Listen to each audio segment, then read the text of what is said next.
김건희 여사의 공천 개입 문제로 국민들의 걱정이 큽니다. 네. 근데 선관위만 이렇게 무풍지대인 것 같아요. PPT에 보시면 본 의원이 대통령과 그 배우자가 출마 예정자에게 타 지역구 출마를 권유하거나 종용하는 것이 공직선거법에 저촉되는지 선관위에 질의했습니다. 네, 답변을 받았는데 관련 규정이 없어 조사할 수 없다 이렇게 답변이 왔어요. 총장님께서 그동안 생각이 바뀌셨어요? 지금 제가 아마 이 부분이 언론에는 그렇게 난 것 같습니다. 네. 갑자기 이제 예결산위원회에서 네, 제가 그 말씀 질의하실 드리고 때 싶었는데 한데 그 네. 답변 취지는 그런 것이 아닙니다. 아니 누가 왜냐하면 보더라도 어떤 취지에서 개인이 하셨는지 모르겠지만 예결산 전체 회의라는 공적인 회의 장소에서 누가 보더라도 공천에 개입한 것인지 따져볼 여지가 있다는 취지의 답변을 하신 걸로 네. 이미 보도도 됐고 그런 반론하셨어야죠. 그랬는데 지금 결과적으로는 김건희 여사의 공천 개입이 없었다고 결론을 내리신 건가요? 아닙니다. 이 법률적인 사항만 지금 말씀드린 것으로서 아니 저 질문에 답변해 주세요. 공천 개입이 없었다고 결론을 내리신 건가요? 아닙니다. 법률적인 내용만 조사도 안 하신 말씀드린 거죠? 겁니다. 네, 공천 그렇습니다. 개입과 관련해서 조사 네. 안 하신 거죠? 네.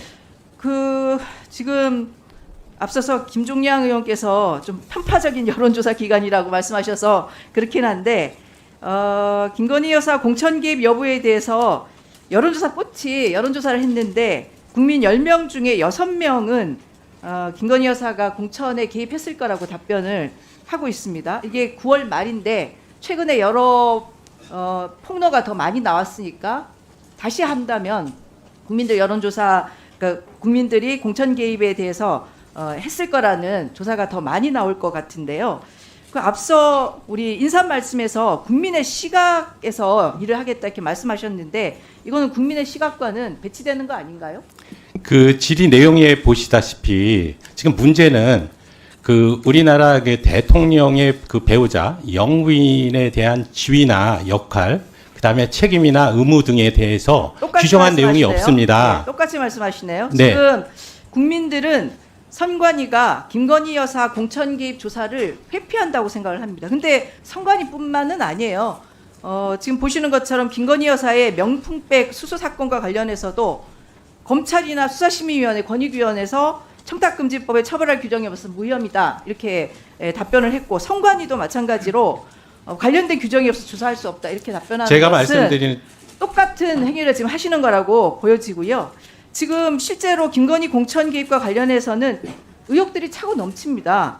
언론 보도에 따르면 김태균 씨는 여론조사 조작을 통해서 유리한 여론을 형성해서 윤 대통령 당선의 역할을 했고 그거를 기반으로 해서 김건희 여사로부터 신뢰를 얻었고 그래서 2022년 보궐선거에서 김건희 여사에게 부탁해서 김영선 전 의원이 창원 의창에 단수 공천되도록 했다는 거 아닙니까? 지금 저 한번 들어보시죠. 요거는 2024년 겁니다. 지난 총선 때 이야기입니다. 여사가 직접 전화 왔어. 그러니까 빨리 기사 빨리 내갖고 확인하고 그 기사를 여사한테 줘야 돼. 나한테 빨리 보내. 그러니까 이 2024년 사건은 뭐 다 아실 거니까요. 여사가 직접 전화가 왔다 이렇게 명태균 씨가 이야기를 하고 있습니다. 그렇다면 김건희 여사가 국민의힘 공관위에 영향을 미쳤다고 볼 수밖에 없지 않습니까? 지금 전제 조건은 영부인이 과연 공인인가에 대한 문제입니다. 사인이면 네, 그렇습니다. 지금 그것 때문에 선거법상 예. 공인과 사인의 문제가 아니고 선거법을 위반하면 그 공직선거법상의 사인의 처벌 규정은 수 있지 않습니까? 그리고 공천과 관련한 부분에서는 금품 수수 행위 이외의 것은 제한하지 않습니다. 선거법에 공직선거법에 보시면요. 공직선거법 9조 그리고 공직선거법 85조 1항에 보면 공무원 기타 정치적 중립을 지켜야 하는 자 여기에는 기관 단체들이 포함되고요. 네. 선거에 대한 부당한 영향력의 행사나 기타 선거 결과에 영향을 미치는 행위를 해서는 안 된다 이렇게 네. 돼 있어요. 지금 말씀드린 공무원 대로 외에 기타 네. 정치적 중립을 지켜야 하는 사람으로 대통령 부인만큼 영부인이 그 정치적 부분에 속해 중립을 있지 지켜야 할 않다는 사람은 겁니다. 없습니다. 그거는 그러니까 이게 조사를 지금 해주셔야죠. 입법 조사를 정책적으로 그 김건희 그 여사가 예를 들어서 실제로 불소추 특권을 가진 대통령 아니지 않습니까? 아니, 그런 말씀을 네. 드리는 게 아니고요. 네. 지금 그 제가 뉴스 보도에 봤을 때 허은하 의원인가요? 그래서 그 영부인에 대한 무슨 그 법을 만들자라고 하셨지 않습니까? 법을 만들기 그러니까 우리 이전에 국민들 이거는 시각에서는 삭신의 문제인 것 같습니다. 우리 국민들 국민들이 시각에서는 생각하시기에 영부인의 지위가 좀 영부인의 공적이지 지위는- 않느냐라는 생각을 하셔요. 근데 그 부분이 만약 공적인 이거는 지위라면 문제입니다. 다시 영부인이 공적 지위를 갖든 안 갖든 개별 이렇게 말씀을 드리겠습니다. 공익적인, 공공적인 지금 이 기관에 공천이라든지 이 선거에 관련한 부분은 정치적 자유권의 일종으로서 국민의 기본권입니다. 그렇죠. 이 부분을 기본권을 제한하기 위해서는 법률로서만 제한할 수 있습니다. 그래서 법률의 근거 규정이 있으시냐 그 말씀이시고, 사람이 이 법에 해당되는지 안 되는지 네. 해석의 문제라고 생각하고요. 결국은 공무원 근데 제가 볼 이외에 때 네. 사무총장님이 지난번 임명 당시 윤석열 대통령과 친분 관계 때문에 부적절한 인사라는 평가를 받지 않았습니까? 그때 사무총장께서 뭐라고 하셨냐면 앞으로 일을 어떻게 처리하는지 보면 국민이 아시리라고 네. 답변하셨는데 지금 국민들에게 보여주셨네요. 아니, 어쨌든 지금 말씀드린 국민들은 것은 대통령이 법률적인 제 견해를 제가 내신고 말씀드린 감싸기 위해 거고요. 친분 있는 총장을 임명했다고밖에 볼 수 없습니다. 대통령 배우자 김건희 여사는 명품 가방을 받아도 주가를 조작해도 관저공사를 지인들에게 몰아줘도 공천 개입을 해도 조사 한번 받지 않고 아무 일도 일어나지 않는 나라, 국가의 주요 권력기관이 대통령 배우자 김건희 앞에만 가면 다 무력해지는 그런 나라, 이것이 윤석열 대통령이 임기 절반만에 망가뜨린 대한민국의 현실입니다. 선관위께서 이 부분에 대해서 깊이 생각하셔야 됩니다. 이상입니다. 네.